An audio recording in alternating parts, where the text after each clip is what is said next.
नाजरीन आदाब। मैं रियाज सागर मुजफ्फरनगर इंडिया से 13 फरवरी 2021 अपने मोहतरम दोस्त मारूफ शायर और मुमताज़ नाज़िम मुशायरा मोहतरम आबिद रशीद साहब की ख़ास दावत पर सुखनवर शिकागो अमेरिका के आलमी मुशायरे में हाजिर हो रहा हूँ। 4 मिसरे अर्ज करता हूँ कि मोहब्बत और वफाओं की कहानी छोड़ आते हैं, मोहब्बत और वफाओं की कहानी छोड़ आते हैं, जहाँ जाते हैं हम कोई निशानी छोड़ आते हैं। मोहब्बत और वफाओं की कहानी छोड़ आते हैं, जहाँ जाते हैं हम कोई निशानी छोड़ आते हैं।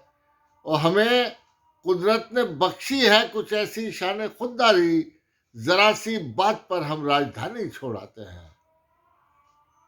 और 4 मिसरे और मुलाहिजा करें कि